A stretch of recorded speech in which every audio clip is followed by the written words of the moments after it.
Muy bien, hermanos, vamos a prepararnos para ese día, para el día del juicio final. Y una de las maneras como podemos prepararnos es informándonos en relación a ese evento, informándonos en cuanto a este juicio que Dios ha establecido para los hombres. Podemos pensar en Hechos 17:31, hermanos, pero vamos a empezar leyendo allí Apocalipsis capítulo 20, versículos del 11 al 15, hermanos. Apocalipsis capítulo 20, versos del 11 al 15, dice la palabra: Y vi un gran trono blanco y al que estaba sentado en él, de delante del cual huyeron la tierra y el cielo, y ningún lugar se encontró para ellos. Y vi a los muertos, grandes y pequeños, de pie ante Dios. Y los libros fueron abiertos, y otro libro fue abierto, el cual es el libro de la vida. Y fueron juzgados los muertos por las cosas que estaban escritas en los libros según sus obras. Y el mar entregó los muertos que había en él, y la muerte y el Hades entregaron los muertos que había en ellos, y fueron juzgados cada uno según sus obras. Y la muerte y el Hades fueron lanzados al lago de fuego. Esta es la muerte segunda. Y el que no se halló inscrito en el libro de la vida fue lanzado al lago de fuego. Si pensamos en el orden en que nos presentan los últimos capítulos de Apocalipsis, hermanos, en el capítulo 20 vemos el periodo de 1000 años, el reinado de 1000 años.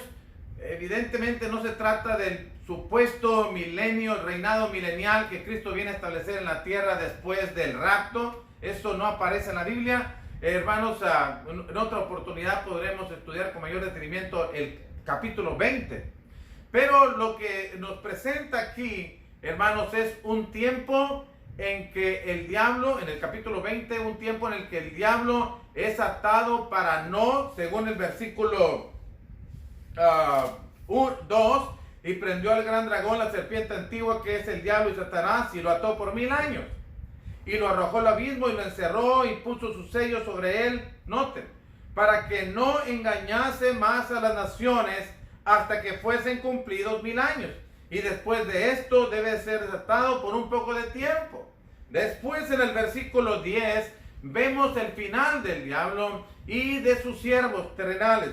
Dice: y el diablo que los engañaba fue lanzado en el lago de fuego y azufre, donde estaba la bestia y el falso profeta, y serán atormentados día y noche por los siglos de los siglos. Lo que quiero que notemos es que la Biblia nos presenta la derrota del diablo, la derrota de aquellos que en el libro de Apocalipsis se presentan como aliados de Satanás para destruir, para atacar la iglesia del Señor. Todos destruidos en el versículo 10.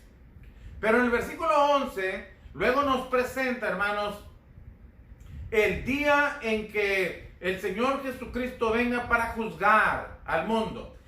Tengo que decirlo que en el versículo 11 al versículo 15 que acabamos de leer, se enfatiza el juicio para los incrédulos, el juicio para los rebeldes, el juicio para los desobedientes. Se enfatiza, por eso se habla del que no fue hallado, el que no se halló inscrito en el libro de la vida fue lanzado al lago de fuego. Esto es la muerte segunda, porque el énfasis está en el castigo de aquellos rebeldes a la voluntad de Dios. Pero eso no significa que el juicio no sea universal. Usted puede leer Hechos capítulo 17, versículo 31, donde la Biblia dice que Dios ha establecido un día en el cual juzgará al mundo. Y cuando se refiere ahí a la palabra mundo, se refiere a toda la humanidad, se refiere a todas las gentes. Hay un juicio, hermanos, universal, para todos, para todos. De manera que aquí se nos presenta el momento que el Señor Jesucristo aparece por segunda vez, hermanos, para hacer el juicio que Dios ha establecido para que sea en el día final, en el día que Jesucristo venga. Pero algunos eventos previos al día del juicio, al juicio, no al día del juicio, algunos eventos previos al juicio. Hermanos, es primero, Cristo viene, y usted lo ve en el versículo 11, que Cristo viene para hacer el juicio. Luego usted ve en el versículo 12 y 13 que los muertos son resucitados. Después leemos en Primera los Tesalonicenses capítulo 4, versículos 16 y 17, hermanos, sí. Luego Primera Corintios capítulo 15, cuando los que estén vivos el día que Jesucristo venga serán transformados. Después de esto, el mundo material será consumido. Noten Apocalipsis capítulo 20, versículo 11, cuando dice, cuando Cristo viene, delante del cual huyeron los cielos y la tierra, y ningún lugar se encontró para ellos. Para ellos. Usted lo puede conectar con la segunda de Pedro capítulo 3, versículo 10 y al 12, cuando dice, pero el día del Señor vendrá. Cuando Cristo viene, los cielos y la tierra que ahora existen serán destruidos. Serán los elementos que constituyen la materia, serán deshechos. No hay lugar para ellos más. Después, si usted sigue en 2 de Pedro 3, usted ve el versículo 13, que viene un cielo nuevo y una tierra nueva. Si usted lee Apocalipsis capítulo 21, versículo 1, viene un cielo nuevo y una tierra nueva. Porque estos cielos y esta tierra que existían ya no existen más. Ya no existen más. De manera que es en el mismo día que Cristo viene, los muertos resucitan, los que están vivos serán transformados en la misma naturaleza con la que resucitaron los muertos. El mundo, el cielo y la tierra y las cosas que en ella hay serán deshechos. Solamente quedamos usted y yo. Solamente quedamos usted y yo delante del tribunal de Cristo para dar cuentas. De manera que, hermano, eso es lo que sucede previo al juicio, en el día que Jesucristo viene. Y después que una vez, hermanos, los muertos han resucitado, los vivos son transformados, los cielos y la tierra materiales que ahora disfrutamos ya no están más. Ahora estamos ante este juicio, ante este gran trono blanco. Estamos delante del Señor Jesucristo que va a juzgarnos. Y lo primero que quiero que hablemos en relación al juicio, hermanos, es que este juicio será ineludible. Es decir, no podremos negarnos a estar, no podremos resistirnos a estar, no podremos evitarlo. Tendremos que estar, estaremos allí. Dice la Escritura en Apocalipsis capítulo 20, tan ineludible es, hermanos, tan ineludible es que cuando Cristo viene, juzga también a los muertos, y para que puedan ser juzgados, los resucita. ¿Se puede notar eso? Puede notar aquí en Apocalipsis capítulo 20, en el versículo 13 particularmente, cuando dice, y el mar entregó a los muertos que había en él, y la muerte, el sepulcro, hermanos, y el Hades, el lugar donde están las almas, o la parte espiritual del ser humano, entregaron a los muertos que había en ellos, y fueron juzgados, cada uno según sus obras. Usted podría pensar, si yo estoy muerto, entonces no voy a poder ser juzgado porque he de morir. No, todos vamos a resucitar. Y alguien podrá pensar, yo buscaré alguna manera de eludir la presencia del Señor. ¿Cuál? No hay lugar en donde usted se pueda ocultar. De hecho, no hay un lugar donde usted se pueda ocultar de la presencia de Dios. Hay tantos textos que lo dicen tan claramente que no podemos eludirlo. Usted puede leer el Salmo 139 y usted va a darse cuenta que David dijo, ¿a dónde me iré de tu presencia? ¿A dónde me iré de tu espíritu? Donde quiera que vaya, ahí estás tú. Ahí estás tú. Si me voy a lo más alto, lo más profundo, lo más lejos, tú estás en todas partes. No puedo evitar estar delante de tu presencia. Bueno, en el día del juicio final, tampoco podremos evitar estar delante de la presencia del Señor, hermanos. Será ineludible. Por eso, segunda a los Corintios capítulo 5, versículo 10, dice que es necesario que todos comparezcamos. ¿Qué quiere decir eso? Es necesario que todos comparezcamos ante el tribunal de Cristo. Vamos a estar ahí. Vamos a estar. Usted lee Mateo capítulo 25, versículos 31 y 32. Dice: cuando el Hijo del Hombre venga en su gloria y todos los santos ángeles con él, y se sentará en su trono, y serán reunidas delante de él todas las naciones. Todas. Usted estará ahí y yo estaré ahí también. Si, hermanos, lo creemos, no lo creemos, si queremos o no queremos, bueno, eso ya no es, ya no tiene valor. Porque no dependerá de eso. Estaremos ante el tribunal de Cristo. De manera que, en virtud de que es ineludible, lo mejor es que nos preparemos para ese día. Ya que no podremos resistirnos, negarnos o evitar estar, lo mejor es prepararnos en una vida que agrade a Dios, para que en el día del juicio podamos tener confianza. Me encantan las palabras que el apóstol Juan escribe, que uno puede llegar al día del juicio con confianza. Lo podremos estudiar más adelante, pero lo que queremos ahorita solamente decirles es que este juicio será ineludible, no lo podremos evitar. Pero además de que será un juicio ineludible, usted estará ahí, yo estaré ahí, todo el mundo, vivos o muertos, en el tiempo en el que hayamos vivido, en las circunstancias en las que hayamos muerto, no importa, todos vamos a estar ahí. Y además de eso, será un juicio imparcial.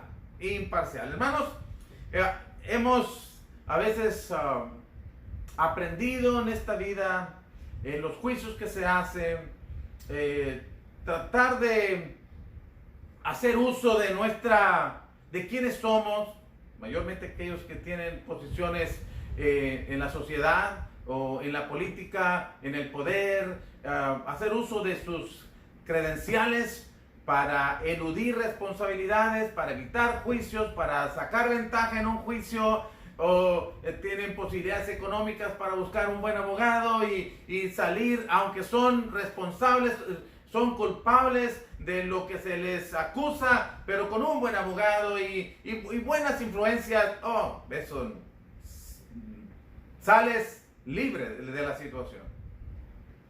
Hermanos, hemos aprendido a que con dinero o poder social, económico, con poder político, con, hermanos, influencias, podemos librarnos de juicios, y que aquello de lo que nos acusan podamos ser librados, o que la condena sea la mínima, o que, hermanos, se nos tome con preferencia, se nos dé un trato preferencial por quienes somos. Pues en el día del juicio final no habrá criminales de cuello blanco, hermanos. En el día, estoy hablando de criminales espirituales, de aquellos que han pecado, pero son personas de influencia en la sociedad, de poder político o económico, que tienen un nombre, un apellido, que suena en la sociedad. Bueno, hermanos, no habrá preferencias, tampoco habrá favoritismos. No valdrá quiénes somos, ni cuánto tenemos, ni cuál es el apellido que portamos, hermanos, ni siquiera los logros personales que hayamos obtenido en esta vida. Nos tratarán a todos por igual, y el juicio será imparcial. Será, hermanos, de igual manera para todos. Por eso en Apocalipsis capítulo 20, en el versículo 12 y 13 dice la Escritura: y vi a los muertos, grandes y pequeños.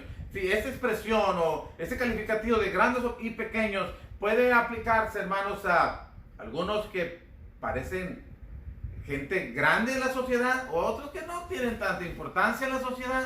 Bueno, pues ahí están todos, grandes y pequeños, de pie ante Dios, y fueron juzgados por las cosas que estaban escritas en los libros según sus obras. No según su familia, no según su apellido y su poder económico, según lo que hicieron.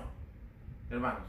De manera que, puesto que esto será así, tenemos que prepararnos. El apóstol Pablo, cuando hablaba acerca del juicio de Dios, en Romanos capítulo 2 y en el versículo 10 y 11, particularmente el 11, dice que Dios juzga sin acepción de personas. Juzga sin tener preferencias. Y el apóstol Pedro nos dice en primera de Pedro capítulo 1 en el versículo 17: y si invocáis por Padre a aquel, noten, a aquel que sin acepción de personas juzga según la obra de cada uno, conducíos en temor todo el tiempo de vuestra peregrinación. El apóstol Pedro desde el versículo 13 ha estado invitando a la iglesia a que nos ciñamos y que seamos sobrios, que nos armemos de valor, porque empezaremos una lucha contra las tentaciones, contra el pecado, y que mantengamos una vida de santidad y que tengamos como ejemplo, como modelo a seguir Dios en el versículo 16, porque escrito está: sed santos porque yo soy santo. Dios demanda eso. Y luego en el versículo 17 dice: y si invocáis por Padre a aquel que juzga sin acepción de personas. ¿Qué es lo que deberíamos hacer? Dice el apóstol Pedro: conducíos con temor todo el tiempo de vuestro andar sobre esta tierra. Una vida de temor, de saber que Dios no tiene favoritos, que Dios no tiene preferencias personales en el día que juzga. Y que usted no puede decir: no, llegaré un día y Dios ha visto que por algunos tiempos me he portado bien y esto lo tomará en cuenta. Hermano, la invitación de la Biblia es que nos conduzcamos con temor todo el tiempo de nuestra peregrinación, porque este juicio será imparcial. Pero no solamente será imparcial, sino que tendrá una regla sobre la cual seremos juzgados.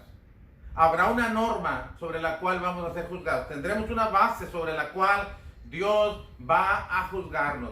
Y esa norma, esa regla sobre la cual se efectuará el juicio, hermanos, son las palabras de Cristo. Él lo dijo en Juan capítulo 12, versículo 47 hasta el 50. Pero solamente vamos a leer Juan capítulo 12, versículo 47 y 48. Noten lo que dijo el Señor Jesucristo: al que oye mis palabras, como usted lo está escuchando, yo mismo, ahorita que estoy predicando, también estoy escuchando lo que yo mismo estoy leyendo en la palabra. Al que oye mis palabras y no las guarda, no las obedece, no las practica, dice: yo no le juzgo, porque no he venido a juzgar al mundo, sino a salvar al mundo. Ya esas mismas palabras de yo no he venido a condenar al mundo, sino a salvarlas, ya las dijo en Juan capítulo 3, verso 17. En este mismo libro, pero el capítulo 3, verso 17. Pero el verso 48 en este texto dice: el que me rechaza y no recibe mis palabras, tiene quien le juzgue. La palabra que yo he hablado, ella le juzgará en el día postrero. De manera que Jesucristo dice: yo he venido a salvarlos. Y si ustedes pueden oír mis palabras y no guardarlas, pueden oír mis palabras y rechazarlas. Y al rechazar la palabra, rechazamos a Cristo. Entonces, hermanos, podemos tomar varios caminos, hacer varias decisiones respecto a la palabra de Dios, respecto a las palabras de Cristo, como menciona aquí. Oírlas Pero oírlas y no obedecerlas, oírlas y rechazarlas, y seguir detrás de nuestra propia opinión, siguiendo nuestra propia conciencia, oyendo la opinión que nos favorece de otras personas y sentirnos satisfechos con lo que otros opinan de mí o lo que yo mismo pienso de mí mismo. Lo que mi propia conciencia me puede dictar. Y sentirme a gusto según mis propios sentimientos. Pero, hermanos, no vamos a ser juzgados ni por lo que yo opino de mí mismo, ni por lo que yo siento, ni por lo que otros piensan de mí, ni por hermanos, la forma de vivir de la mayoría. Lamentablemente, desafortunadamente y trágicamente, muchos nos regimos por lo que la mayoría hace. Si la mayoría hace eso, entonces está bien y lo voy a hacer o lo acepto. Muchos se guían por su propia conciencia. Yo creo que estoy bien. Yo siento que estoy bien. Okay. O cuando mucha gente tiene un buen concepto de uno, uno asume, bueno, si la mayoría piensa que soy buena persona, entonces seguramente soy buena persona. Pero el apóstol Pablo dijo palabras como estas: yo no me juzgo a mí mismo. Y si otros me juzgan, y me juzgan bien, o me juzgan mal, tampoco es relevante lo que ellos opinen de mí. Porque el que juzga al final es Cristo.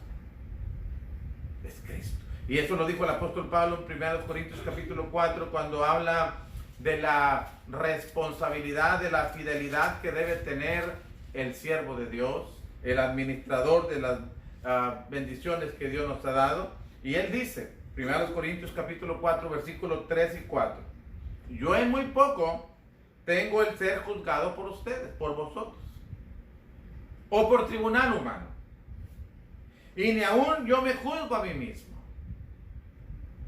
porque aunque de nada tengo mala conciencia, no por eso soy justificado, pero el que me juzga es el Señor.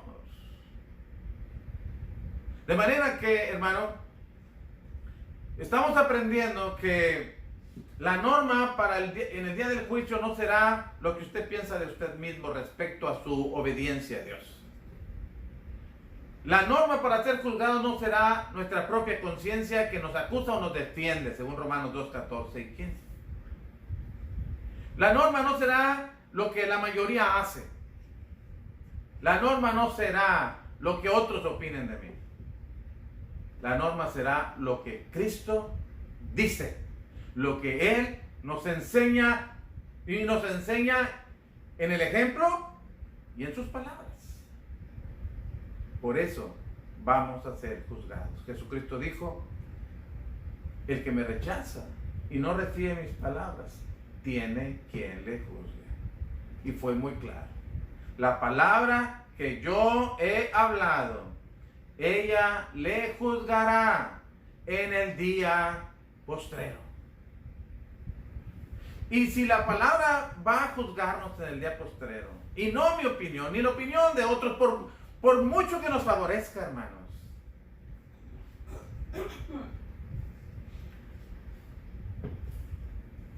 creo que lo más sabio que deberíamos hacer usted y yo es tomar tiempo para leer la Biblia, tomar tiempo para escuchar las palabras de Cristo y comparar lo que Cristo dice y lo que Cristo espera y manda de mí y lo que yo estoy haciendo. Porque cuántas veces uno se juzga y se justifica a uno mismo y duermes en paz porque creo que estoy bien. Es más, Dios no acepta la moralidad relativa. Es decir, aquí estamos 4 ahorita, incluyéndome yo. Y si yo hiciera un juicio y dijera, bueno, si me comparo con él o con ella, oh no, pues yo hago esto y esto, ellos no lo hacen, entonces yo estoy bien. No necesariamente, no necesariamente. Porque ese es una tentación muy común entre el ser humano, sean cristianos o no. Nos juzgamos y decimos, bueno, y siempre buscamos para salir justificados y salir, hermanos, aprobados. ¿A quién buscamos? ¿Buscamos al mejor o buscamos al peor para compararnos? Regularmente, si yo quiero encontrar justificación de mi vida, busco al que es menor, por lo menos en mi opinión, es más pecador que yo. Yo digo, bueno, comparado con el vecino, con el amigo que es borracho, es esto, es lo otro, y se porta así, se porta allá, no va a las reuniones de la iglesia, no se ha interesado en predicar ningún mensaje. No, pues entonces yo me voy al cielo. No, hermano, pero Pablo mismo dijo, aunque yo no tengo mala conciencia, yo no me juzgo a mí mismo, porque finalmente, con una limpia conciencia, con una mala conciencia, la norma que está por encima de todo ello es la palabra de Dios. Y si usted y yo nos vamos a comparar con alguien, hermanos, le recomiendo, le sugiero que la comparación sea con Cristo, la comparación sea con Dios. Porque si nos comparamos con Hitler, nos sacamos un 10. Pero si nos comparamos con Cristo, tal vez nos salimos reprobados. Por eso es importante saber que la norma será la palabra de Dios. No confíe en su conciencia. La norma para regirnos es la palabra de Dios. No confíe en su conciencia. No confíe inclusive en la buena opinión que otros tengan de usted mismo. Y, hermanos, la otra cosa que quiero que tomemos en cuenta es que el juicio será inapelable. Una vez que se emite el juicio, una vez que Dios declare culpable o justificada a la persona y se le dé las palabras de aprobado, bien hecho, siervo fiel, sobre poco fuiste fiel, sobre mucho te pondré, entra el gozo de tu Señor, o apártate de mí, el juicio será inapelable. Hay gente que cree, hermano, hay muchas ideas y muchos deseos que así fuera. Mucha gente supone que el día que sea el juicio y que el Señor Jesucristo nos encuentre culpables de pecado y criminales que merecen la pena capital y el infierno, la condenación eterna, y nosotros vamos a suplicar y vamos a pedir clemencia y misericordia, y entonces su corazón se partirá y aceptará los ruegos de súplica que estaremos expresándole y tendrá compasión de nosotros y nos perdonará. No, el juicio será inapelable. Hay otros que piensan que cuando Jesucristo venga por segunda vez, los judíos tendrán una segunda oportunidad para considerar sus vidas y arreglar cuentas con Dios, y entonces Dios los perdonará a todos. Y leen ese texto que en la carta a los Romanos dice, entonces todo Israel será salvo. Tampoco. Porque en la Biblia acabamos de leer que Dios no hace acepción de personas. Dios no tiene preferencias. Habrá un juicio justo. Será inapelable, hermanos, que pensemos, Señor, pero toma en cuenta lo que hice, toma en cuenta, cuando te vi enfermo, cuando te vi en la cárcel, y no habrá manera de justificar, no habrá manera de apelar al juicio que se haya emitido en cuanto a nuestras personas. Por eso Mateo capítulo 7, verso 21 al 23, el Señor Jesucristo dijo, no todo el que me dice, y ese es el problema.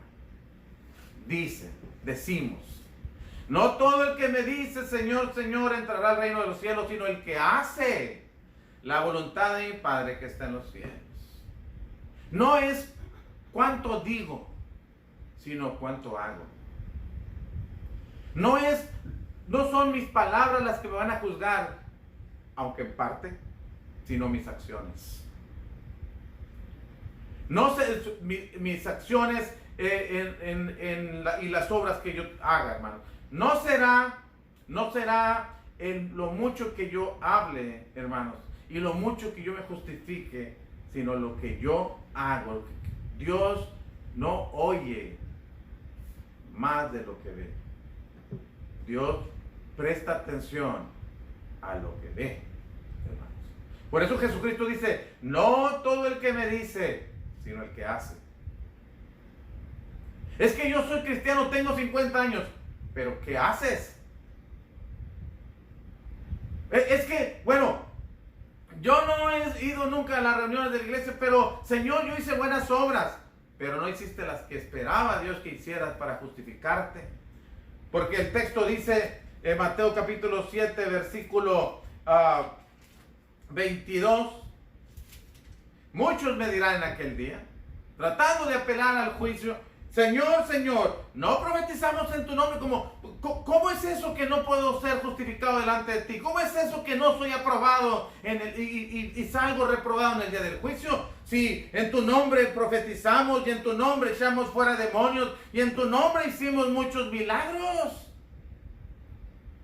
Entonces les declararé, nunca os conocí, apartados de mí, hacedores de maldad.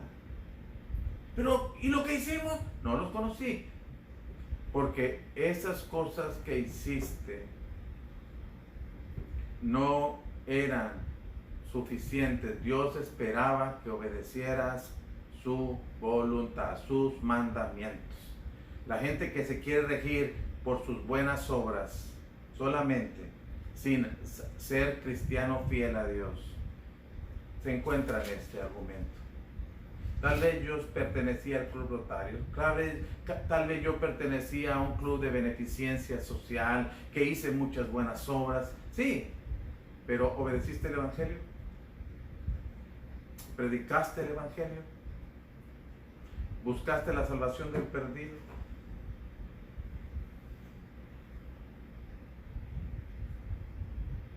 Bueno, eso es lo que pasa, no todo el que me dice, sino el que hace.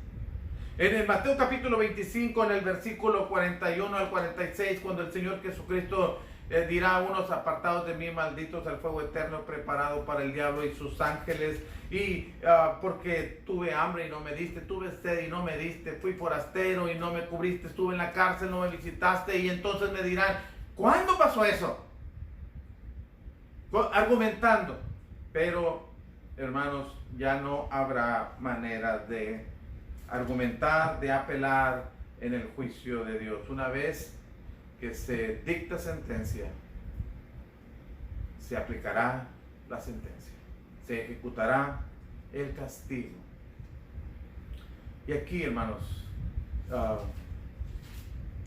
razonemos juntos. Si el juicio será ineludible, estaremos ahí todos, vivos y muertos. Si será justo, no habrá favoritismos, será conforme a nuestras obras.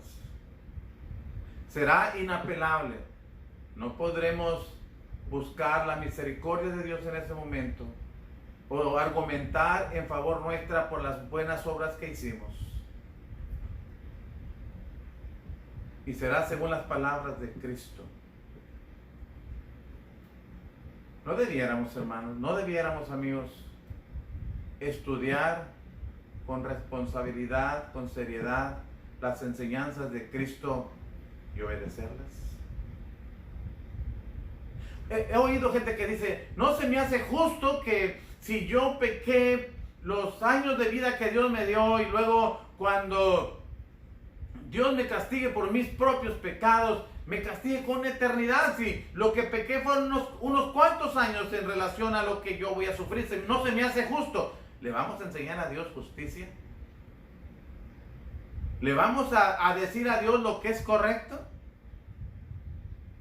Cuando no sabemos gobernar nuestra propia vida y vivirla de acuerdo a los principios morales universales y a los principios espirituales. Dios establece las reglas, hermanos, y nuestra responsabilidad es aceptarlas y obedecerlas, no cuestionarlas y tratarlas de cambiar. Dios establece las reglas. Si La ciudad pone una luz en una esquina o una stop sign en una esquina. No es asunto de cuestionarlo, es asunto de obedecerlo.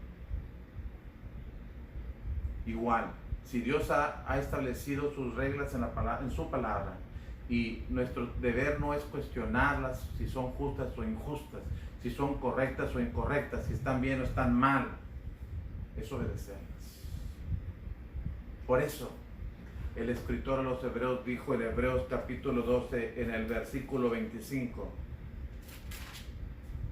mirad, presta atención, toma cuidado en esto, sé diligente, mirad que no desechéis al que habla, porque si no escaparon aquellos que desecharon al que los amonestaba en la tierra, Moisés, mucho menos nosotros si desecharemos al que amonesta desde los cielos. El consejo de Dios es: tenga cuidado de no desechar la palabra de Dios, no desechar a aquel que habla, porque la experiencia en la historia de la Biblia es que no escaparon aquellos que desecharon la palabra, y no tampoco pasará con nosotros. El Señor Jesucristo dijo: esta es la condenación. Estoy en Juan capítulo 3, verso 18 en adelante. Esta es la condenación, que la luz vino al mundo, pero los hombres amaron más las tinieblas que la luz, porque sus obras eran malas. Porque todo el que hace lo malo aborrece la luz y no viene a la luz, para que sus obras no sean reprendidas. Gente quiere seguir viviendo como quiere y no viene a la luz, al conocimiento de la palabra, para que no le digan que está haciendo mal. Déjame vivir mi vida como yo quiera vivirla. Bueno, pues en eso consiste la condenación. Que se te prendió la luz para que pudieras ver con claridad tu vida y pudieras dirigirla correctamente, y preferiste vivir en tinieblas. ¿Qué sería lo justo? Por eso les invitamos, hermanos, a que nos sigamos estimulando unos a otros, nos sigamos motivando y aún amonestando al amor, a las buenas obras, a la perseverancia, a las cosas de Dios. Y por eso seguimos invitando a nuestros amigos y familiares que no han obedecido el Evangelio, para que no tarden en obedecer la palabra que un día les va a juzgar, las palabras de Cristo. No le juguemos el juego de confiar en nuestra conciencia, confiar en la opinión que otros tienen a mi favor. Confiemos en lo que Dios dice, confiemos en la palabra de aquel que va a juzgarnos. Así es de que les invitamos en el nombre del Señor a que prestemos atención. Seguimos poniéndonos a sus órdenes, dejando ahí nuestra información, nuestra dirección del lugar de reunión. Dejamos ahí a su disposición el número de teléfono para que nos deje un mensaje. Si usted está interesado en seguir estudiando las Escrituras, dejamos nuestro email, nuestro correo electrónico, para que se comunique con nosotros de alguna manera. Tenemos una página de Northside Church of Christ en YouTube, para que estos mensajes que hemos estado presentando los pueda volver a escuchar, para su propia información y su edificación. La idea es dejar recursos para que usted y yo podamos seguir creciendo en el conocimiento de Dios, preparándonos para el día en que el Señor Jesucristo vendrá para juzgarnos. No podremos responsabilizar a nadie de las decisiones que nosotros hemos tomado y las consecuencias que esas decisiones nos lleven. Usted y yo somos responsables. Recuerden que el juicio será individual, cada uno, y será comparadas las obras que hicimos con lo que la Biblia dice. Asegurémonos que estamos viviendo de acuerdo a lo que dice la palabra de Dios. Que Dios los bendiga, hermanos. Que Dios los bendiga, mis amigos. Que tengan una excelente semana y que podamos encontrarnos otra vez este próximo miércoles a las 7:30 por este mismo medio y para seguir aprendiendo de la palabra de Dios y acercándonos juntos en oración a nuestro Padre Celestial. Vamos a orar.